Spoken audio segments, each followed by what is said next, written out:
ሄሎ ኢሳት ቴሌቪዥን ሄሎ ማን እንበል ከየት ነው? ሄሎ ኢሳት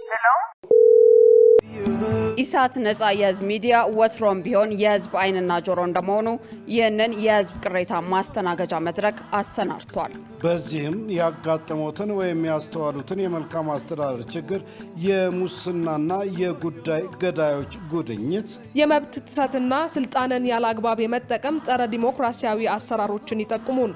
የሚመለከተውን የመንግስት አካል በማነጋገር ተጠያቂነት የሚሰፍንበትን መፍትሄ እናፈላልጋለን። በስልክ ቁጥሮች 0901 458845 ወይም 0901 451145 በተጨማሪም በ0944 02 11 11 ይደውሉ። ልናስተናግደው ዝግጁ ነን። ኢሳት ነጻ የህዝብ ሚዲያ። አርዕስተ ዜና። በትግራይ ክልል አስገዳጅ ወታደራዊ ምልመላ መባባሱን ተከትሎ ነዋሪዎች ከቤት ለመውጣት መቸገራቸውን ገለጹ። የጸጥታው ችግርም ረሃቡም መከራውም ሁሉም ነገር እንደቀጠለ ይገኛል። ለውጭ ለመውጣት ነገር ለመስራት ራሱ አልቻለም። ከውጭ ዩክሬን በሩሲያ መጠነ ሰፊ በሆነ የድሮንና የሚሳኤል ጥቃት ተመታች። Attack drones have attacked a bulk የጥቃት ድሮኖቻችን የወደብ መሰረተ ልማቶች ላይ ጥቃት አድርሰዋል። used for unloading military material.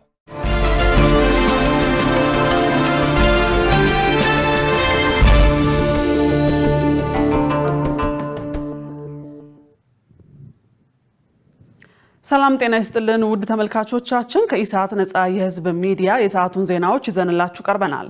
ከዜናዎቹ ጋር መሰረት ባዩና በምልክት ቋንቋ በኩል ዳዊት ጎስ አብረናችሁን ቆያለን። አብራችሁን ቆዩ። ወደ ቀዳሚው ዜና ተሻገረን። የኢትዮጵያ የሰብአዊ መብቶች ድርጅቶች ህብረት በምክክር ሂደቱ ተመካካሪዎች ላቀረቡት ቅሬታ በቶሎ መፍትሄ እንዳልተሰጠ መታዘቡን ገለጸ። በሌላ በኩል ህብረቱ ያሰማራቸው 10 ታዛቢዎች በምክክሩ የመጨረሻ ምዕራፍ አካባቢ ሂደቱን ገብተው ለመከታተል ያልቻሉበት ሁኔታ እንደነበር አስታውቋል። ሰላማዊት ሙልጌታ ጉዳዩን በዝርዝር ተመልክተዋለች፣ እንደሚከተለው ታቀርበዋለች። የኢትዮጵያ የሰብአዊ መብቶች ድርጅቶች ህብረት የሀገራዊ ምክክር ጉባኤው የአጀንዳ ማሰባሰብ ሂደት ከጀመረበት ጊዜ ጀምሮ እስከ መጠናቀቂያው የነበረውን የመጀመሪያ ዙር ሂደት ሚዲያዎችና ሌሎች አካላት በተገኙበት ይፋ አድርጓል። የህብረቱ ዋና ዳይሬክተር አቶ መስዑድ ገበየው ህብረቱን ወክለው 10 ተሳታፊዎች ከጅምሩ ጀምሮ ሲሳተፉ እንደነበርና በሂደቱ አካታችነትና የተሰብሳቢዎችን ሙሉ መረጃ መያዝ መቻሉ በመልካም ጎን የሚታይ መሆኑን ተናግረዋል። እንደ ችግር ከተገለጹት መካከል ደግሞ ምክክሩ እንደተጀመረ የቦታ መደበላለቅና አጀንዳዎች በአንድ ቋንቋ ብቻ መጻፋቸው በዋናነት የታዘቧቸው ተግዳሮቶች እንደነበሩ አቶ መስዑድ ገልጸዋል። በተቻለ መጠን ኮሚሽኑ በሁሉም ብዙዎቹ ተመካካሪዎች በሚናገሯቸው ቋንቋዎች ተርጓሚዎችንም ለማቅረብ የሞከረበት ሂደት በቋንቋ ደረጃ ተደራሽ ለማድረግ እዚህ ላይ በሚፈልገው ቁጥር ልክ የተርጓሚዎች ቁጥር ባይገኝም የኮሚሽኑ ኢፈርት ግን በተቻለ መጠን የሚባለው ነገር ገብቷቸው ተሳታፊዎች የራሳቸውን ሀሳብ በነፃነት እንዲሰጡ ያደረገበት ነው። እንደ ችግርና መሻሻል አለባቸው ብለን ያልነው በተለይ የመጀመሪያው አካባቢ ሲደረግ ብዙ ትርምስ የነበረበትና ሰዎች የት ቦታ እንደተመደቡ ለማወቅ የሚያስቸግር የነበረበት መሆኑ ራሱን ችሎ አንድ ቻሌንጅ ነበር። በተወሰነ ደረጃ ከማቴሪያሎችንም በጊዜ ከማግኘት ለምሳሌ ለመመካከር የሚጠቀሙበት ዶኩሜንት በአማርኛ ብቻ የተዘጋጀ ነው። አማርኛን የማያነብ ወይ ደግሞ አማርኛን መስማት የማይችል ሰው ቢኖር በትራንስሌሽን ወይም ተርጓሚ ማቅረብ አንድ ነገር ሆኖ ዶኩሜንቶቹ ደግሞ ከፍላየሮችና ከተወሰኑ ሰነዶች ውጭ አብዛኛው በአማርኛ ብቻ የተዘጋጀ ከመሆኑ አንፃር ይሄን እንደ አንድ ክፍተት አይተነዋል። ከዛ ውጭ በተለይ በተደጋጋሚ ከተሳታፊዎች ሲነሱ የነበሩ የኔ ጉዳይ በጠቀስኩት አግባብ አልተነሳልኝም የሚል በጽሁፍ መልክ ለምሳሌ ፓርቲዎች ኮሚሽኑ ላይ ቅሬታ ያቀረቡ ነበሩ። በአንዳንድ ሂደቶች ላይ ቅሬታ በተለይ በኮሚሽኑ የአሰራር ስርዓት ላይ እንደዚሁ ቅሬታ ያቀረቡ ፓርቲዎች ነበሩና ያ የቅሬታ አፈታት ስርዓቱ ወዲያው ጉዳዩ ተፈቶላቸው መሆን አለመሆኑን ሂደቱ እየተደረገ ማወቅ አልቻልንም። መጨረሻም መዝጊያው ላይ ከሰማችሁ ቅሬታችሁን ያቀረባችሁ ባለድርሻ አካላት ካላችሁ ጉዳያችሁ እየታየ እንደሚቀጥል የሚል ነበረ። ወዲያው መፍትሄ እንዲያገኙ ጠብቅ ነበርና ከነዚህ አንፃር ታይምሊ የሆኑ የቅሬታ አፈታት ስርዓቶች አለመምጣታቸው።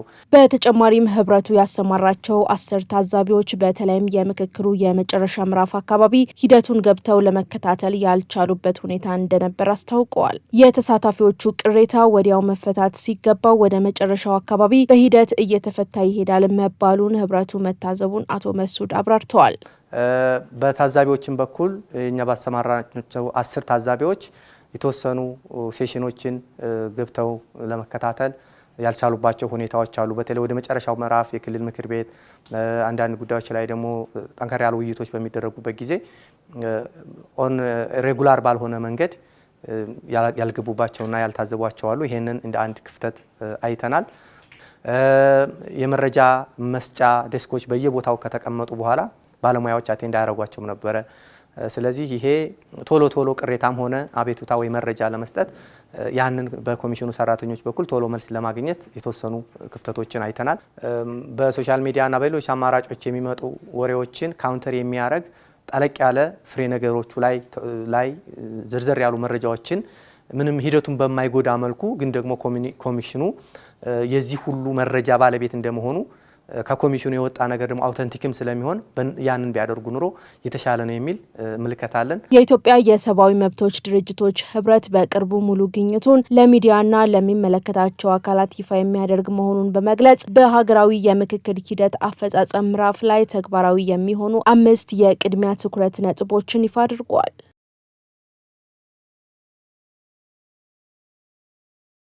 የህዳሴን ግድብ ፍትሃዊ የውሃ አጠቃቀም መንግስት ለዓለም አቀፉ ማህበረሰብ ማስገንዘብ ይገባዋል ተባለ። በሌላ በኩል ኢትዮጵያን ያላማከለው የቀይ ባህር ስምምነት ግብጽ ላይ ተገቢውን ዲፕሎማሲያዊ ጫና ያለማሳረፋችን ውጤት ነው ሲሉ የዘርፉ ተንታኞች ለኢሳት ተናግረዋል። ትዕግስት ተስፋዬ ተጨማሪ አላት። የኢትዮጵያ ህዳሴ ግድብና የአባይን ውሃ ፍትሃዊ አጠቃቀም በሚመለከት በኢትዮጵያና በግብጽ መካከል ድርድር ለማስጀመር በዝግጅት ላይ መሆኗን አሜሪካ አስታውቃለች። በቀይ ባህርና አጎራባች አካባቢዎች ያለውን የባህር ላይ እንቅስቃሴ ደህንነት ለመጠበቅ ያለመ ነው የተባለለት ይህ ህብረት በቀይ ባህር ደህንነት ላይ የረጅም ጊዜ ስትራቴጂካዊ ተሳትፎ የነበራትን ኢትዮጵያን አለማካተቱ ሊኖረው የሚችለው ተጽዕኖ በሚመለከትና በአሜሪካ በኩል የሚዘጋጀው ድርድር ለምን ፈለገ ሲል ኢሳት የዘርፉን ተንታኞች ጠይቋል። የዓለም አቀፍ ግንኙነትና የዲፕሎማሲ ባለሙያው ጥላሁን ሊበን በሰጡት ምላሽ ድርድሩ ለግብጽ ያደላ መሆኑ ግልጽ ነው ያሉ ሲሆን የህዳሴን ግድብ ፍትሃዊ የውሃ አጠቃቀም ለዓለም አቀፉ ማህበረሰብ በማስገንዘብ በኩል የመንግስት ድርሻ ሊሆን ይገባል ብለዋል። በኢትዮጵያ መንግስትና በግብጽ መንግስት መካከል ያለው ወይም በኢትዮጵያና በግብጽ መካከል ያለው ዲፕሎማሲያዊ ግንኙነት በንግግር መፈታት ባለመቻሉ አሁንም የግብጽ መንግስት በኢትዮጵያ ላይ ከፍተኛ ዲፕሎማሲያዊ ጫና እያደረገ ነው ያለው። ለማሳያ ያክል የጎረቤት ሀገራት ኤርትራ፣ ጅቡቲ፣ ሶማሊያ፣ ሱዳን ወደ ግብጽ አማርተዋል። ይሄ በአንድም ይሁን በሌላ የኢትዮጵያ መንግስት ችግር ነው ብዬ ነው የምወስደው። አሁንም አሜሪካ የኢትዮጵያ መንግስትና ግብጽ መንግስትን ለማስማማት የምትፈልግ ከሆነ ምንም ጥያቄ የለውም ወደ ግብጽ እንደምታደላ ይታወቃል። ስለዚህ ይህን ችግር መፍታት የምንችለው እንደ ሀገር አንድ በመሆን ኢትዮጵያ ውስጥ ያለው ችግር በንግግር ተፈቶ ጠንካራ ሀገረ መንግስት ሲኖርና ከጎረቤት ሀገራት ያለን ዲፕሎማሲያዊ ግንኙነት መልካም በመሆን በትብብር በአንድነት የኢትዮጵያ የባህር በር ጥያቄ ወይም የህዳሴ ግድባችን ለኢትዮጵያ ብቻ ሳይሆን ለጎረቤት ሀገራትም የራሱ የሆነ ሚና ስለሚጫወት ይህንን ለዓለም አቀፉ ማህበረሰብ ከማስረዳት አንጻር በኢትዮጵያ መንግስት በኩል የሚሰሩ ስራዎች ናቸው። ሌላኛው የዓለም አቀፍ ግንኙነት ባለሙያ ደያሞ ዳሌ በበኩላቸው አሜሪካ የግብጽን አቋም እንደምታስተጋባ በተደጋጋሚ ተገልጿል ብለው ኢትዮጵያን ያላማከለ የቀይ ባህር ስምምነት ግብጽ ላይ በቂ ዲፕሎማሲያዊ ጫና ያለማሳረፋችን ውጤት ነው ሲሉ ተናግረዋል። የአሜሪካ ፕሬዚዳንት ያስታርቃለሁ ነው አደራድራለሁ የሚሉት ነገር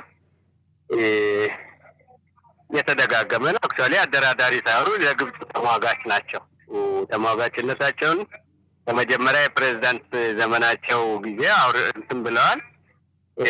የተዘጋጀውን የኢትዮጵያን ጥቅም በሚጻረር መልኩ ስላካሄደች ኢትዮጵያ ድርድሩን አልፈርምም ብላ ትታመጣለች። የግብጽን አቋም ነው ቀጥታ የሚያስተጋቡት ማለት ነው። ኢትዮጵያን መክበብ በሚል በጎረቤቶች ዙሪያ እያደራጀች ያለች ሀገር ስለሆነች ቀይ ባህር ጋር ምንም አይነት ኢትዮጵያ ድርሻ እንዲኖራት አትፈልግም። በሷ አቀናባሪነት ነው እንግዲህ ያው እነ ሳውዲ አረቢያ ምናምን ከአረቡ ዓለም ሀገሮች ትልቋ ግብጽ ናት። የአረብ ሊግ ጽሕፈት ቤትም ግብጽ ነው ያለው። የአረብ ሊግ ዋና ጸሐፊ ሁልጊዜ ግብጻዊ ነው። ስለዚህ በዛ በኩል የሚካሄድ ስለሆነ ለኢትዮጵያ እድል ኢትዮጵያ እንዳታገኝ ነው እንግዲህ ፊት ለፊት ነው እያወራች ያለችው።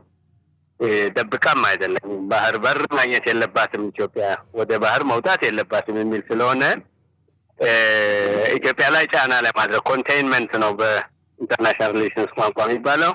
ኢትዮጵያን ምንድነው ማለት መገደብ፣ ይሄን ተጋፍጠን አዲስ የዓለም አቀፍ ግንኙነት መመስረት ነው። እንግዲህ እየገፋን ካላስከፈት ነው በቀር የነሱ ይሁንታ ሊኖር አይችልም። ባጭሩ ሚዲሽን የሚባል አደራዳሪነት ይባል ምን ይባል ውሸት ነው። ኢትዮጵያ ላይ ጫና የማሳረፍ ስልት ነው በዲፕሎማሲ ስም ማለት ነው። የኢትዮጵያ መንግስት የአባይን ፍትሐዊ አጠቃቀም በሚመለከት የኢትዮጵያን አቋም በግልጽ ማስቀመጡ አይዘነጋም። በትግራይ ክልል አስገዳጅ ወታደራዊ ምልመላ መባባሱን ተከትሎ ነዋሪዎች ከቤት ለመውጣት መቸገራቸውን ገለጹ። በሌላ በኩል ህወሓትን ወደ ድርድር ለማምጣት የሚደረገው የሰላም ጥሪ እስካሁን የሚታይ ለውጥ እንዳላመጣ ነዋሪዎቹ ገልጸዋል። ገነት ዘዘው ጉዳዩን በዝርዝር ተመልክተዋለች፣ እንደሚከተለው ታቀርበዋለች። በትግራይ ክልል ያለው አስገዳጅ ወታደራዊ ምልመላ ወጣቶችን ከመደበኛ ኑሯቸው እያፈናቀለ መሆኑ በተደጋጋሚ ተዘግቧል። ይህን መነሻ በማድረግ በክልሉ ያለው አሁናዊ ሁኔታ ምን ይመስላል ሲል ኢሳት የክልሉን ነዋሪዎች አነጋግሯል። ስማቸው እንዳይጠቀስ የፈለጉና ኢሳት ያነጋገራቸው የክልሉ ነዋሪዎች እንደገለጹት ስራ አጥነትና የደህንነት ስጋት በተለይም በወጣቶች ህይወት ላይ ከፍተኛ ጫና እያሳደረ መሆኑን ጠቁመዋል። አክለውም በክልሉ አስገዳጅ ወታደራዊ ምልመላ ባባሱን ተከትሎ ወጣቶች ከቤት ለመውጣት መቸገራቸውን ገልጸዋል። ያው ችግሩ እየተባባሰ እየመጣበት ያለው ሁኔታ ነው ያለው። እነዚህ ሰዎች ያው የተያዙ ፕሮጀክት ተያይዘን እንጥፋል። አሁንም በትግራይ ውስጥ ምንም አይነት ለውጥ የለም። የጸጥታው ችግርም ረሃቡም መከራውም ሁሉም ነገር እንደቀጠለ ይገኛል። እድል ያለው አዲስ አበባ ይገባል። አዲስ አበባ ገብቶ ቤተሰብ ያለው ወደ ቤተሰቡ ይሄዳል። ቤተሰብ የሌለው ደግሞ ተመልሶ እዚህ የሚቀበለው አካል የለም። ገንዘብ ያለው ደግሞ ወደ አውሮፓ ወደ አረብ ሀገር የሄዱም በርካታ ወጣቶች አሉ። በጣም አስቸጋሪ ሁኔታ ያለው ማለት ነው። ከአንዱ በጣም ያስከፍ ያለው አሁን ነው። ከዛ ቤት ሁለም ያለ ነው። ያው ደግሞ ሌላ ደግሞ ሽብር አለ። በቃ አንተ ይሄም ደግሞ በቃ ይሄ ወጣት እንዳል ባጭር ከወጣት እንዳል በትግራይ የሚጠቃስ የለም። አዲስ አበባ የጎረፍ አይደለም እንዴ? በፍርሃትነት ምክንያት ደግሞ የሚበላው የሚጠጣው ሌላም ስራ በቃ ፍርሃቱ በቃ አብዛኛው ፍርሃቱ ስለሆነ ወጣት ተስፋ እየቆረጠ ስላለ ያለው አማራጭ ሌላ በቃ ሌላ ፍላጋ ነው ያለው። አሁን እኮ በቃ እዚህ ቆመ ያለው በቃ ብር ስለሌለብን እኮ ነው እንጂ ለአዲስ አበባ መምጣት አይቀርም፣ ወይም ለአፋር መሰደድ አይቀርም፣ ወይም ለአማራ መሰደድ አይቀርም። አሁን ያለው የትግራይ ሁኔታ በጣም ከባድ ሁኔታ ላይ ነው። ከባድ ጭንቅ ውስጥ ነው ያለው በአጠቃላይ ህዝቡ ማለት ነው። ወጣቱን ደግሞ በተለይ ከአፈሳና ከተለያዩ ነገሮችም የሚያመልጠውን አምልጠዋል።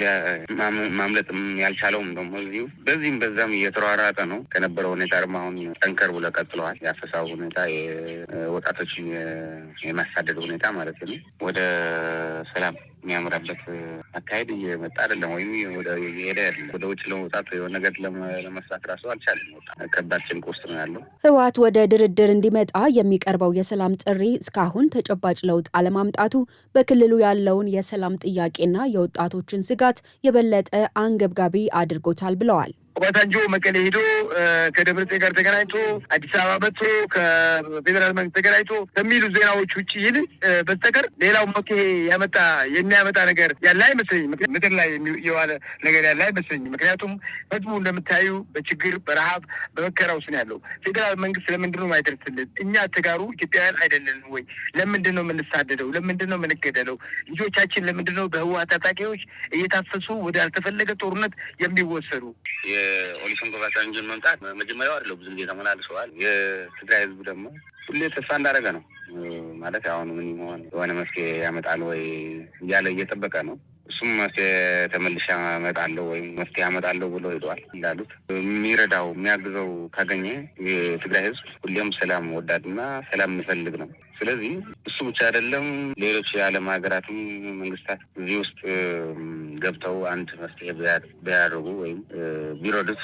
ምክንያቱ ኦባሳንጆ ብቻም በቂ ላይሆን ይችላል። ሌሎች መንግስታትም ጣልቃ ብገው ለውጥ የለም የሚል ሀሳብም ይዘዋል ማለት እንደዛ የሚል አስተሳሰብ ይኖረዋል እና ሌሎችም ተጨማምረው አንድ መፍትሄ ቢያመጡ። የፌዴራል መንግስት በክልሉ ያለውን አሳሳቢ የጸጥታ ሁኔታ በመገንዘብ መፍትሄ ይስጠን ሲሉ ነዋሪዎቹ ጥሪ አቅርበዋል። የጸጥታ መዋቅሩ የውስጥ ባንዳዎችንና የውጭ ባንዳዎችን ሴራ አክሽፏል ሲል የኢትዮጵያ ፌዴራል ፖሊስ አስታወቀ። የኢትዮጵያ ፌዴራል ፖሊስ ኮሚሽነሮችና የሰላምና ጸጥታ ኃላፊዎች ሀገራዊ የጋራ የጸጥታ መድረክ ተካሂዷል። የኢትዮጵያ ፌዴራል ፖሊስ ኮሚሽነር ጀነራል ደመላሽ ገብረ ሚካኤል በዚህ ወቅት እንዳሉት የጸጥታ መዋቅሩ ከህዝቡ ጋር ተቀናጅቶ በመስራቱ የውስጥ ባንዳዎችንና የውጭ ባንዳዎችን ሴራ ማክሸፍ መቻሉን ገልጸዋል። ሁልጊዜ ኢትዮጵያ በችግር እንድትቆይ ሰላሟን ማናጋት የሚሹ የውስጥና የውጭ ጠላቶች በመገናኘት በርካታ ሴራዎችን እንደሚያቅዱ ያነሱት ኮሚሽነሩ የጸጥታ ኃይሉ በከፈለው መስዋዕትነት እነዚህ ሴራዎችን በማምከን የሀገርን ሰላምና ደህንነት ማስጠበቅ ተችሏል ብለዋል።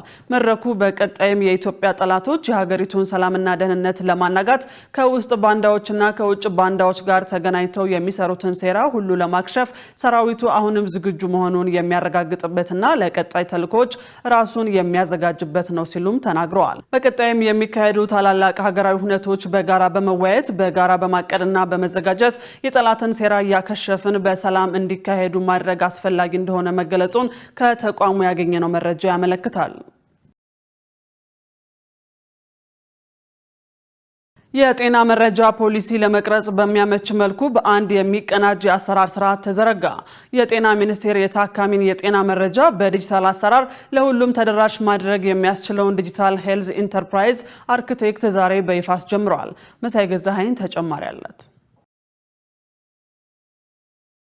የጤና ሚኒስቴር የዲጂታል ጤና አገልግሎት ላይ ያሉ ስራዎችን ወደ አንድ በማጠራቀም ለሁሉም ለማጋራት የሚረዳ የዲጂታል ጤና ኢንተርፕራይዝ አርክቴክትን በዛሬው ዕለት በይፋ አስጀምሯል። ኢትዮጵያ በዲጂታል ጤና ዘርፍ ያከናወነቻቸውን ኢንቨስትመንቶች እርስ በእርስ ካለማቀናጀት የተነሳ የመረጃ መቆራረጥና የሀብት ብክነት ሲፈጠር መቆየቱን የጤና ሚኒስቴር ሚኒስትር ዴኤታ ሳረላ አብዱላሂ ገልጸዋል። ይህ አዲስ ስርዓት ችግሮችን በመፍታት ሀገሪቱ ከተበታተኑ ፕሮጀክቶች ወደ ተቀናጀ ብሔራዊ የጋራ ማዕቀፍ እንድትሸጋገር የሚያስችል መመሪያ መሆኑን አብራርተዋል። አክለውም ባለፉት 2 አስርት ዓመታት የጤና ሚኒስቴር የአገልግሎት አሰጣጡን ከወረቀት ወደ ዲጂታል የመቀየር ስርዓት የነበረበትን ተግዳሮት ለመቅረፍ ታቅዶ የተሰራ ስለመሆኑ አስረድተዋል። ከአንድ ተቋም ወደ ሌላ ተቋምም እርስ በርስ የመናበብም እሱም ብቻ ሳይሆን ደግሞ እዛው ሆስፒታል ውስጥ ደግሞ ለምሳሌ ኦፒዲ ላይ ወይም ደግሞ የአውት ፔሸንት የምንለው እንዲሁም ኢንፔሸንት እንዲሁም ደግሞ የዲያግኖስቲክ ላይ ግን ተያይዞ ኢንተሮፕረብል አድርጎ ለመሄድ በጣም ሲያስቸግረን የነበረ ስለነበረ አጠቃላይ ዩኒፋይድ የማድረግ ሲስተሙን አንዱ እየሰራንበት ነው ያለነው። ማንኛውም ሰው የትም ቦታ ቢሄድ አንድ ሰው አንድ ነው የሚለውን በጤናው ሴክተርም አዲስ አበባ ላይ ሕክምና አገኘ፣ በግልም ታከመ፣ በመንግስትም ታከመ የአንድ የሆነ ዩኒፋይድ ሄልዝ አይዲ ሲስተም እንዲኖር የማድረጉን አጠቃላይ ኢኮሲስተሙን ፍሬንድሊ ለማድረግ በሚያመች መልኩ ያንንም የሚያግዝ ነው። የግልም የመንግስትም የሆኑ ፋሲሊቲዎቻችን ከ53,000 በላይ እንግዲህ ያሉበት ነው የሚሆነው። እነዚህ ምን ማወራቸው እንግዲህ ዲጂታል ቱልሶች በፊት ኤምኤፍአር ለብቻ ገብተን የምናይበት አይኤችአርኤስ የምንለው የጤና ባለሙያዎቻችን አጠቃላይ እንደ ሀገር ምን ያህል አሉን፣ የት ነው የሚገኙት ፎርካስት ለማድረግም ጭምር የሚያመቸንን የምናይበት የነበረው የተበጣጠሰ የነበረው ወደ አንድ የማምጣቱን ስራ የምናይበት ነው የሚሆነው ማለት ነው። በጤናው ዘርፍ አገልግሎት አሰጣጥ ላይ የዲጂታላይዜሽን ስራዎች የሚቀሩ አሉ ያሉት ሚኒስቴር ዴኤታዋ ይህንን ለመቅረፍ ያግዛል ብለዋል። ነገር ግን ወደ ሌሎች ክፍሎች ደግሞ ሲኬድ ደግሞ ዲጂታላይዝ ያልሆኑበት ሁኔታ አለ። ስለዚህ ከዚህ በፊት ተናባቢነት ችግር የነበረበት ዛሬ አሁን ተናባቢነትን ሊያስተካክል የሚችል አርኪቴክቸር ነው ላውንች እያደረግን ያለነውና 3 ክልሎች ላይ ፓይለት አድርገን ጀምረን ነበረ። እስካሁን ባለው ውጤት በጣም ጥሩ ስለሆነ እሱን በተለይ ወደ ፕራይመሪ ቀጣይ አመት እንግዲህ ሙሉ ለሙሉ ትግበራ መንገባበት ይሆናል። በተለይ ትልቁ ስንቸገር የነበረው በልክ የሆነ ሰርቪስ የሚሰጡት የዳጉና የኤፒቲኤስ እና እንዲሁም ደግሞ ከኢሜጂንግ ጋር ተያይዞ ኢንተሮፕረብል ለማድረግ የምንቸገርባቸው ነው የነበሩት። አሁን ላይ ያንን ዩኒፋይድ አድርገን አናበን ጨርሰናል፣ ቴስትም አድርገናል። ስለዚህ 2019 እንግዲህ ከነዚህ ተቋሞቻችን ጋር ይሄንን ለማገዝ ግን ቅድመ ስልጠናዎችን እየሰጠን ነው። ለዛ የሚያስፈልጉ አንዳንድ ግብአቶችን እያሟላን ነው። በዚህ ጉዳይ ላይ ከጤና ሚኒስቴር ጋር በጋራ የሚሰራው የጂኤስአይ ኢትዮጵያ ካንትሪ ዳይሬክተር ቢኒያም ፍቃዱ በበኩላቸው ይህ አዲስ ስርዓት የጤና መረጃዎችን ፖሊሲ ለመቅረጽ በሚያስችል መልኩ በአንድ የሚያቀናጅ ስርዓት ስለመሆኑ አስረድተዋል። የሚሰበሰቡ ዳታዎች በጣም ብዙ ናቸው እዚህ ሀገር ላይ ያሉትና እርስ በርስ ካልተናበቡ በስተቀር ለፖሊሲ ግብአት አይሆኑም። ስለዚህ እነዚህ ዳታዎች በተሻለ መጠን ለፖሊሲ ግብዓት እንዲሆኑ የሚያግዝ ፕላትፎርም ነው ያመጣ ነው ማለት ነው። እስካሁን በነበረው ሂደት የነበሩንን ክፍተቶች፣ ተግዳሮቶች የመሳሰለው ነገር ይሞላል ብለን እናስባለን። እስካሁን የሰራናቸው ስራዎች እንግዲህ ወደፊት ደግሞ ወደ ተግባራ መቀየር አለበት። ይሄ እንግዲህ አሁን ባለው ሁኔታ ብሉ ፕሪንት ሆኖ ተቀምጧል። ወዴት እንደምንሄድ እናውቃለን። አሁን አቅጣጫውን ግን አቅጣጫውን መጀመሪያ ያስፈልጋል። ስለዚህ ይህን ለማድረግ የተለያዩ አጋር አካላትን እንዲሁም የተለያየ የጤና ተቋማት ላይ ያሉ ኃላፊዎችን ሰብስበን ወደሚቀጥለው ደግሞ ወደ ተግባራው እንድንሄድ ይሄኛው የመጀመሪያ ሚቲንግ ነው የሚሆነው ማለት ነው። ሁሉም ባለድርሻ አካላት ለትግበራው ስኬታማነት በቅንጅት እንዲሰሩ ጥሪ ቀርቧል። ውድ ተመልካቾቻችን የሰዓቱ ዜናዎች አሁንም እንደቀጠሉ ናቸው። አሁን ደግሞ የቢዝነስና የኢኮኖሚ ዜናዎች ወደ እናንተ የሚደርሱበት ሰዓት ላይ ደርሰናል። ሰላማዊት ሙልጌታ እየጠበቀችን ነው።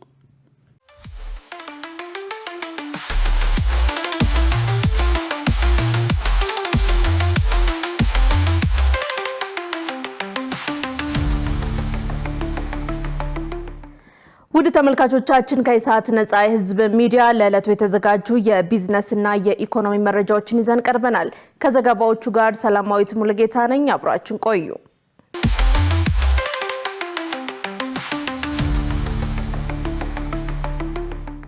የውጭ ምርት ጥገኝነትን ለመቀነስ 7.3 ቢሊዮን ዶላር ግምት ያላቸው ተኪ ምርቶችን ለማምረት መታቀዱ ተገለጸ። በተያዘው በጀት ዓመት ከአምራች ኢንዱስትሪ ዘርፍ ከ1 ቢሊዮን ዶላር በላይ ገቢ ለማግኘት መታቀዱን የኢንዱስትሪ ሚኒስቴር አስታውቋል። በሚኒስቴሩ ስትራቴጂክ ጉዳዮች ስራ አስፈጻሚ ጥላሁን አባይ ጋዜጣ ፕላስ እንደገለጹት በተያዘው የበጀት ዓመት የውጭ ምርት ጥገኝነትን ለመቀነስ 7.3 ቢሊዮን ዶላር ግምት ያላቸው ተኪ ምርቶችን በሀገር ውስጥ ለማምረት ታቅዷል ብለዋል። የአምራች ኢንዱስትሪውን የማምረት አቅም ወደ 74 በመቶ ለማሳደግ መታቀዱን ስራ አስፈጻሚው ተናግረዋል። ከ96 በላይ ተኪ ምርቶች በጥናት የተለዩ ሲሆን ከነዚህም ውስጥ 7.3 ቢሊዮን ዶላር ግምት ያላቸውን ምርቶች በሀገር ውስጥ በማምረት የውጭ ምርት ጥገኝነትን ለመቀነስ በትኩረት እየተሰራ መሆኑን ገልጸዋል። እቅዱን ወደ ተጨባጭ ውጤት ለመቀየር ከወዲሁ የተቀናጁ ስራዎች መጀመራቸውን ጠቅሰዋል።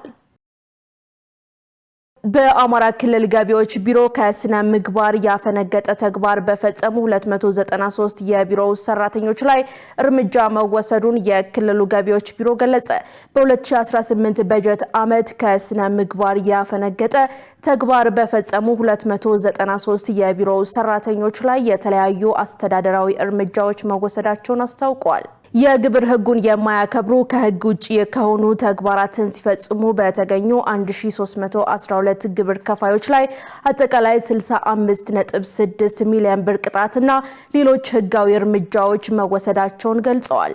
የቢሮው የግብር ትምህርት ኮሚኒኬሽን ዳይሬክተር ታዘባቸው ጣሴ ለኢፕድ እንደገለጹት በ2019 በጀት ዓመት 166.7 ቢሊዮን ብር ገቢ ለመሰብሰብ እየተሰራ ይገኛል ብለዋል። አዲሱ በጀት ዓመት ከተጀመረ ወዲህም በአጭር ጊዜ ውስጥ ከ7 ቢሊዮን ብር በላይ መሰብሰብ መቻሉን ገልጸው ገቢን በወቅቱና በቅልጥፍና ለመሰብሰብ በርካታ ተግባራትን ሲያከናውኑ መቆየቱን ጠቁመዋል። በ2018 በጀት ዓመት 103 ቢሊዮን ብር ለመሰብሰብ አቅዶ ከከተማ አገልግሎትና ከመደበኛ ግብር 93 ቢሊዮን ብር መሰብሰብ መቻሉን ገልጸዋል። በቤንሻንጉል ጉሙዝ ክልል በመኸር እርሻ ከ1 ሚሊዮን ሄክታር ማሳ በላይ በተለያዩ የሰብል አይነቶች ለምቷል ተባለ። እስካሁን ከለማው መሬት 231902 ሄክታር በቅባት እህሎች የተሸፈነ መሆኑን የክልሉ ግብርና ቢሮ አስታውቋል። በክልሉ ግብርና ቢሮ የሰብል ልማትና ጥበቃ ቴክኖሎጂ ማስፋፊያ ዳይሬክተር ፍቅሩ አቡን ለኢዚያ እንደተናገሩት በክልሉ በመኸር ወቅት 1.8 ሚሊዮን ሄክታር መሬት በተለያዩ የሰብል አይነቶች ለማልማት ታቅዶ ተግባራዊ እየተደረገ ነው ብለዋል። ከለማው ማሳ ውስጥም ከ231 ሺህ በላይ ሄክታር በሰሊጥ፣ አኩሪ አተር እንዲሁም ለውዝ በመሳሰሉ የቅባት እህሎች እንደተሸፈነ ጠቁመዋል። አርሶ አደሮች በክልሉ ከሚገኘው የዘይት ፋብሪካ ጋር የገበያ ትስስር በመፈጠሩ የቅባት እህሎችን በስፋት በማምረት ተጠቃሚ መሆናቸውን ተናግረዋል። በክልሉ የቅባት እህሎችን ምርታማነትን ለማሳደግ የተሻሻሉ ዝርያዎችን በመጠቀም እንዲሁም ለአርሶ አደሩ ተገቢውን ግንዛቤ በመፍጠር ምርትና ምርታማነትን ለማሳደግ እየተሰራ ነው ብለዋል። ከአርሶ አደሩ በተጨማሪም በእርሻ ኢንቨስትመንት የተሰማሩ ባለሀብቶች በሰፋፊ የእርሻ ማሳ ላይ የቅባት እህሎችን በማምረት ለገበያ እያቀረቡ መሆናቸውን አስታውቀዋል። በደቡብ ኢትዮጵያ ክልል የኢትዮጵያን ይግዙ በሚል መሪ ቃል ክልል አቀፍ የንግድ ሳምንት ሊካሄድ ነው ተባለ። ከነሐሴ 22 ቀን 2018 ዓ.ም ጀምሮ የኢትዮጵያን ይግዙ በሚል መሪ ቃል ክልል አቀፍ የንግድ ሳምንት በአርባ ምንጭ ከተማ እንደሚከበር የክልሉ ንግድና ኢንዱስትሪ ልማት ቢሮ አስታውቋል። የቢሮ ኃላፊ ሰናይት ሰለሞን ክልል አቀፍ የንግድ ሳምንትን አስመልክቶ ለመላው የክልሉ ሸማቾችና ነጋዴዎች መልእክት አስተላልፈዋል። ክልል አቀፍ የንግድ ሳምንቱን አስመልክቶ በአርባ ምንጭ ከተማ ሁለተኛው የንግድ ትርኢትና ባዛር መዘጋጀቱንም ገልጸዋል። በኤግዚቢሽንና ባዛሩ ላይ ኢንቨስተሮች፣ አስመጪዎች፣ ላኪዎች፣ አምራቾች ምርታቸውንና አገልግሎታቸውን ከማስተዋወቅ ባሻገር ከሸማቾች ጋር በቀጥታ የገበያ ትስስር የሚፈጥሩበት እንደሆነም ጠቁመዋል። ኤግዚቢሽኑና ባዛሩ የግብይት ሂደቱ ከማረጋጋት ባሻገር የተለያዩ የግብርና የፋብሪካ ውጤቶች፣ የቴክኖሎጂ ግኝቶች፣ የማዕድን ውጤቶች ለሸማቹ በተመጣጠነ ዋጋ ለግብይት እንደሚቀርቡም ኃላፊዋ ተናግረዋል። በመሆኑ መላው የህብረተሰብ ክፍል በኤግዚቢሽንና ባዛሩ በመሳተፍ ሸምተው አምራቹን እንዲያበረታቱና የንግድ ሳምንቱን በጋራ እንዲያከብሩ ጥሪ ማቅረባቸውን ከክልሉ ኮሚኒኬሽን ቢሮ ያገኘነው መረጃ ያመለክታል። ውድ ተመልካቾቻችን አሁን ደግሞ የውጭ ምንዛሬ ዋጋና የብሔራዊ ባንክ የወርቅ ግብይት መረጃ ተከታትለን እንመለስ።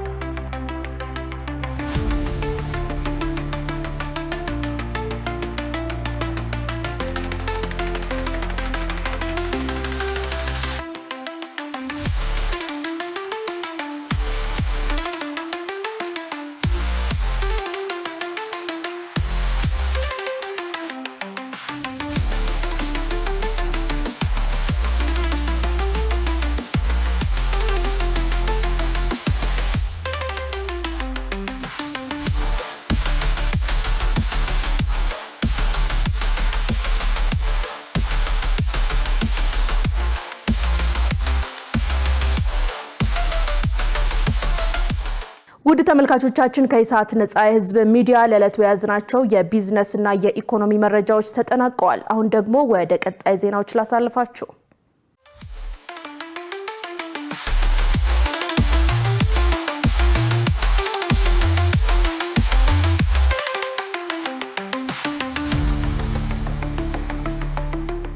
ውድ ተመልካቾቻችን አሁን ደግሞ ከውጭ ዜና ምንጮች ወዳገኘናቸው ዜናዎች ተሻገረን። የዓለም ጤና ድርጅት ኡጋንዳ ከኢቦላ ነፃ መሆኗን አረጋገጠ። ኡጋንዳ የመጨረሻው የተረጋገጠ ታካሚ ከሆስፒታል በወጣ በ42ኛው ቀን ባለፈው ወር ቫይረሱ በይፋ መጥፋቱን ገልጻ ነበር። የዓለም ጤና ድርጅት ምንም አይነት የቀረ የቫይረስ ስርጭት ሰንሰለት አለመኖሩን ለማረጋገጥ ሁኔታውን ሲከታተል መቆየቱን አስታውቋል። ጎረቤት ኮንጎ ቫይረሱ መከሰቱን ካወጀችበት ከግንቦት 7 ጀምሮ ኡጋንዳ በአጠቃላይ 20 የቫይረሱ ተጠቂዎች መገኘታቸውን አረጋግጣ ነበር። ይሁን እንጂ በምስራቅ ኮንጎ ያለው ሁኔታ በጣም የተለየ ነው። ቫይረሱ የጤና ባለሙያዎችን በከፍተኛ ሁኔታ በሚያሰጋ ፍጥነት እየተስፋፋ ይገኛል ተብሏል። በ6 ግዛቶች ውስጥ ከ2000 በላይ የሰዎች ህይወት ማለፉን ጨምሮ ከ4500 በላይ የቫይረሱ ተጠቂዎች ተመዝግበዋል። ባለፈው ሳምንት የዓለም ጤና ድርጅት ለጎረቤት ሀገራት በተለይም ከኮንጎ ጋር የየብስ ድንበር ለሚጋሩ ስጋቱ አሁንም ከፍተኛ መሆኑን ገልጾ አዳዲስ ጊዜያዊ ምክር ሀሳቦችን ማቅረቡ አይዘነጋም። ዩክሬን በድጋሚ በሩሲያ መጠነ ሰፊ የሆነ የድሮንና የሚሳኤል ጥቃት ተመታች። ሞስኮ ውሳኔ ሰጪ ማዕከላትና ወታደራዊ መሰረተ ልማቶች ላይ ያነጣጠረ ነው ባለችው በዚህ ጥቃት ኪየቭን ጨምሮ በርካታ ከተሞች ኢላማ ሆነዋል። ዮሐንስ ተስፋ ጉዳዩን በዝርዝር ተመልክቶታል፣ እንደሚከተለው ያቀርበዋል። ዩክሬን ሌሊቱን በተከታታይ በተሰነዘረባት የድሮንና የሚሳኤል ጥቃት ስትታመስ አድራለች። ሩሲያ በዋና ከተማ ኪየቭና በሌሎች ከተሞች ላይ መጠነ ሰፊ ጥቃት የከፈተች ሲሆን የኪየቭን ውሳኔ ሰጪ ማዕከላት እንዲሁም ዩክሬን ከኔቶ ስፔሻሊስቶች ጋር በመሆን የስለላ መረጃዎችን ለማቅረብ ኢላማዎችን ለመምታትና ቁሳቁሶችን ለማከፋፈል የምትጠቀምባቸውን ተቋማት ኢላማ አድርጋለች። የዩክሬን አየር ኃይል እንዳስታወቀው ይህ መጠነ ሰፊ ጥቃት 2 የኦኒክስ ጸረ መርከብ ክሩዝ ሚሳኤሎችን 258 8 ድሮኖችና ቁጥራቸው በውል ያልታወቁ ባሊስቲክ ሚሳይሎችን ያካተተ ነበር። አየር ኃይሉ አክሎም ወደ 90 በመቶ የሚጠጉት ድሮኖች እንዲሁም አንድ ኦኒክስ እና 7 ባሊስቲክ ሚሳይሎች ተመተው መውደቃቸውን ገልጿል። በዩክሬን መገናኛ ብዙሃን ዘገባ መሰረት የሩሲያ ጥቃቶች ያነጣጠሩት በኪየቭ፣ ኦዴሳ፣ ዲኔፕሮና ዛፖሮዥያ ከተሞች ላይ ነው። የሀገሪቱ አየር ኃይል አክሎም የሩሲያ የጦር መሳሪያዎች በ15 ቦታዎች ላይ ቀጥተኛ ጉዳት ሲያደርሱም ተመተው የወደቁ ስብርባሪዎች ደግሞ በመላ ሀገሪቱ 11 ቦታዎች ላይ አርፈዋል። የኪየቭ ከንቲባ በሁለት ወረዳዎች የወደቁ የሚሳኤል ስብርባሪዎች አንድ ትምህርት ቤትና የጤና ተቋም ላይ ጉዳት ማድረሳቸውን ሪፖርት አድርገዋል። ይሁን እንጂ የደረሰው ጉዳት መጠን አሁንም በምርመራ ላይ ቢሆንም እስካሁን በከተማዋ የሰው ሕይወት መጥፋቱ አልተዘገበም። በዋና ከተማዋ አጎራባች ክልሎች ደግሞ የሩሲያ ጥቃቶች ባስነሱ ቃጠሎና በመኖሪያ ቤቶች ላይ ባደረሱ ጉዳት 2 ሰዎች መቁሰላቸውን የክልሉ አስተዳዳሪ ተናግረዋል። በሌላ በኩል የዩክሬኑ ፕሬዝዳንት ቮሎዲሚር ዜሌንስኪ የትውልድ ከተማ በሆነችውና የብረታ ብረትና የማዕድን ማዕከል በሆነችው ክሪምሪህ ላይ ጥቃት ደርሷል። ባለስልጣናት እንደሚሉት በዚህ ጥቃት 3 ሰዎች ሲቆስሉ በደቡባዊቷ ዛፖሮዥያ ከተማ ሌሎች 3 ሰዎች ላይ ጉዳት ደርሷል። በጦርነት የተጎዳቸው ሀገር የውጭ ጉዳይ ሚኒስትር እንዳስታወቁት ጥቃቱ በወደቦች፣ በእህል ማከማቻዎች፣ በኢነርጂ ኢንዱስትሪና በሌሎች መሰረተ ልማቶች ላይ ያነጣጠረ ነበር። በተጨማሪም በኦዴሳ ቁልፍ የሆኑ መሰረተ ልማቶች ላይ ጥቃት ተፈጽሟል። የሩሲያ መከላከያ ሚኒስቴር በበኩሉም የዩክሬን ወታደራዊ ኢንዱስትሪ ተቋማትን፣ የነዳጅ ማጣሪያ ኢንዱስትሪዎችን፣ የሎጂስቲክስ ማዕከላትንና የኦዴሳ ክልል የሚገኙ የወደብ መሰረተ ልማቶችን መምታቱን አስታውቋል። ከዚህም በተጨማሪ ሩሲያ በኢዝማይል ወደብ ከተማ በሚገኝ የጭነት መርከብ ላይ ጥቃት አድርሳለች። Attack drones have attacked a bulk. የጥቃት ድሮኖቻችን በኦዴሳ ክልል በምትገኘው የኢዝማይል ወደብ ወታደራዊ ቁሳቁሶች ወደ ዩክሬን በማጓጓዝ ላይ በነበረች የጭነት መርከብ ለዩክሬን የጦር ኃይሎች በተዘጋጁ 3 የነዳጅ ማከማቻ ታንከሮች እንዲሁም ወታደራዊ ቁሳቁሶችን ማራገፍ በሚያገለግሉ የወደብ መሰረተ ልማቶች ላይ ጥቃት አድርሰዋል። Used for unloading military material. 5 የሩሲያ ድሮኖች ወደ አጎራባች ሞልዶቫ የአየር ክልል የገቡ ሲሆን በማዕከላዊ ፖርቶዋ ክልል የሚገኙ የኢንዱስትሪ ተቋማትና አንድ የኢነርጂ ተቋም ላይም ጥቃት መሰንዘሩን ባለስልጣናት አስታውቀዋል። ጥቃቱ በ7 አካባቢዎች የኤሌክትሪክ ኃይል አቅርቦት እንዲቋረጥ አድርጓል። ኪየቭ የአየር መከላከያ ቁሳቁስ እጥረት እያጋጠማት ባለበት በዚህ ወቅት ሩሲያ የአየር ድብደባዋን አጠናክራ ቀጥላለች። አዳዲስ መረጃዎች እንደሚያመለክቱት ዩክሬን በቅርቡ አነስተኛ መጠን ያላቸው አሜሪካ ሰራሽ የፓትሪዮት ሚሳይል መከላከያዎች ማግኘቷን ፕሬዝዳንት ዜሌንስኪ ቢገልጹም አሁንም ከፍተኛ እጥረት አለ። ፕሬዝዳንቱ ተጨማሪ ድጋፍ በመጠየቅ በዚህ ሳምንት የአውሮፓ አጋሮቻቸው የሀገሪቱን የአየር መከላከያ ስርዓት ለማጠናከር ያሳለፏቸውን ውሳኔዎች አድንቀዋል። ይህ የሩሲያ ጥቃት የተፈጸመው የአሜሪካ ማዕከላዊ የስለላ ኤጀንሲ CIA ኃላፊ ጆን ራትክሊፍ በሞስኮ ያደረጉትን ጉብኝት ተከትሎ ነው። ዶናልድ ትራምፕ ጉብኝቱን ከፊል መደበኛ በማለት የገለጹት ሲሆን የዩክሬኑን ጦርነት እንዲያበቃ ጥሪ አቅርበዋል። በሌላ በኩል ክሬምሊን ራትክሊፍ ከሩሲያ ልዩ የስለላ አገልግሎቶች ጋር ውይይት ማድረጋቸውንና ፕሬዝዳንት ፑቲንም በውይይቱ ዙሪያ ገለጻ እንደተደረገላቸው አስታውቋል። ትራምፕ ወደ ስልጣን ከመጡበት ጊዜ አንስቶ በሩሲያና ዩክሬን ጦርነት ላይ ሽምግልና ለማድረግ ጥረት እያደረጉ ይገኛሉ። ይሁን እንጂ ጦርነቱ በጥቁር ባህር ላይ ባተኮሩ ተከታታይ ጥቃቶችና የመልስ ምቶች ይበልጥ እየተባባሰ ቀጥሏል። ዜናውን ስናጠናቅር ፈርስት ፖስትን በመረጃ ምንጭነት ተጠቅመናል። ውድ ተመልካቾቻችን አሁን ደግሞ የስፖርት ዜናዎች ወደ እናንተ የሚደርሱበት ሰዓት ላይ ደርሰናል። ዜናዎችን ይዞ ሙሉቀን ሰለሞን እየጠበቀን ነው። ተከታትለን እንመለስ። ለጤንነት፣ ለምርት፣ ለወዳጅነት ሰላም ጤና ይስጥልን ተመልካቾቻችን፣ ከኢሳት ነጻ ህዝብ ሚዲያ ለምሽቱ ያዘጋጀናቸውን የስፖርት መረጃዎች ይዘን ቀርበናል። ከመረጃዎቹ ጋር ሙሉቀን ሰለሞን ነኝ። ኢትዮጵያ በአኖካ ዞን 5 ጨዋታዎች የመጀመሪያ ቀን ውድድር 4 የወርቅ ሜዳሊያዎችን አስመዘገበች። በኬንያ አስተናጋጅነት እየተካሄደ በሚገኘው የ26 የአኖካ ዞን 5 የወጣቶች ጨዋታ ኢትዮጵያ በመጀመሪያ ቀን ውድድር በ2 የስፖርት አይነቶች 4 የወርቅና 2 የብር በድምሩ 6 ሜዳሊያዎችን አስመዝግባለች። በአትሌቲክስ ዘርፍ በሴቶች 3000 ሜትር፣ በሴቶች 800 ሜትር እና በሴቶች 5 ኪሎ ሜትር የእርምጃ ውድድር 3 የወርቅ ሜዳሊያዎች ሲመዘገቡ በወንዶች 1500 ሜትር ውድድር ደግሞ የብር ሜዳሊያ ተመዝግበዋል። በተጨማሪም በወንዶች የብስክሌት የግል የሰዓት ሙከራ ውድድር ለገሰ ሰለሞን የወርቅ ሜዳሊያ ሲያሸንፍ በሴቶች የግል የሰዓት ሙከራ ውድድር ማድረግ ደስታ ለሀገሯ ሁለተኛውን የብር ሜዳሊያ ያስገኝታለች። 11 ሀገራት እየተሳተፉበት የሚገኘው ውድድሩ ነገ ይጠናቀቃል። የኢትዮጵያ ንግድ ባንክ የግማሽ ፍጻሜ ጨዋታውን የሚያደርግበትን ቀን አወቀ። በካፍ ሴቶች ሻምፒዮንስ ሊግ የሴካፋ ዞን ማጣሪያ በመሳተፍ ላይ የሚገኘው የኢትዮጵያ ንግድ ባንክ ሴቶች እግር ኳስ ቡድን የግማሽ ፍጻሜ ጨዋታውን የሚያደርግበትን ቀን አውቋል። ከስድስቱ የሴካፋ ዞን የካፍ ሻምፒዮንስ ሊግ የማጣሪያ ውድድሮች በአምስቱ ግማሽ ፍጻሜ ውስጥ በመግባት ብቸኛው ክለብ የሆነውና የወቅቱ የቀጠናው ሻምፒዮኑ የኢትዮጵያ ንግድ ባንክ ከዩጋንዳ ኳምፔ ሙስሊም ሌዲስ ጋር የሚያደርገው የግማሽ ፍጻሜ ጨዋታ የፊታችን ቅዳሜ ነሐሴ 23 ከቀኑ 8 ሰዓት ላይ እንደሚካሄድ ካፍ አስታውቋል። ተመልካቾቻችን ከኢሳት ነጻ ህዝብ ሚዲያ የሚተላለፉላችሁ የምሽቱ የስፖርት መረጃዎቻችን እንደቀጠሉ ናቸው። ወደ ዝውውር መረጃዎቻችን እንለፍ። አስቶን ቪላ ሴኔጋላዊውን የፊት መስመር ተጫዋች ኒኮላስ ጃክሰንን ከቸልሲ ለማስፈረም ተስማማ። አስቶን ቪላ ለ25 ዓመቱ ሴኔጋላዊ ዝውውር በአጠቃላይ 65 ሚሊዮን ፓውንድ ወጪ እንደሚያደርግ የተገለጸ ሲሆን 47.5 ሚሊዮን ፓውንድ ቅድመ ክፍያና ቀሪው ክፍያ ደግሞ የተጫዋቹ ብቃት እየታየ የሚከፈል መሆኑን ዘ አትሌቲክ ዘግበዋል። ኒኮላስ ጃክሰን ከዚህ ቀደም የአሁኑ የቪላ አሰልጣኝ ኡናይ ኤምሬ ጋር በቪያሪያል ቤት አብሮ መስራታቸው ይታወሳል። ሊቨርፑል ብራድሌይ ባርኮላን ለማስፈረም ተስማማ። የመርሲሳይዱ ክለብ ሊቨርፑል የ23 ዓመቱን ፈረንሳይ ፊት መስመር ተጫዋች ብራድሌይ ባርኮላን ለማስፈረም ከፒኤስጂ ጋር ስምምነት ላይ መድረሳቸውን ዘ አትሌቲክ ዘግቧል። እንደ ዘገባው ከሆነ ሊቨርፑል ለተጫዋቹ ዝውውር በአጠቃላይ 120 ሚሊዮን ፓውንድ ለመክፈል ተስማምተዋል። በሌላ በኩል አልሂላል ኦሊ ዋትኪንስን ከአስቶን ቪላ ለማስፈረም ከስምምነት ላይ ደርሰዋል። የሳውዲ አረቢያው ክለብ አልሂላል እንግሊዛዊውን የፊት መስመር ተጫዋች ኦሊ ዋትኪንስን ለማስፈረም መስማማታቸውን ጎል.ኮም ዘግቧል። እንደ ዘገባው ከሆነ ክለቡ ለ30 ዓመቱ ኦሊ ዋትኪንስ ዝውውር 60 ሚሊዮን ዩሮ ይከፍላል። ብሬንትፎርድ አላጂ ማሊክ ዲዩፍን ኮስታ ለማስፈረም መስማማቱም ተዘግቧል። ዘ አትሌቲክ እንደዘገበው የለንደኑ ክለብ ብሬንትፎርድ ሴኔጋላዊውን የ1 ዓመት ተከላካይ አላጂ ማሊክ ዲዩፍን በ35 ሚሊዮን ፓውንድ ቅድመ ክፍያና እየታየ በሚጨመር 5 ሚሊዮን ፓውንድ በድምሩ በ40 ሚሊዮን ፓውንድ ከዌስትሃም ለማስፈረም ከስምምነት ደርሰዋል።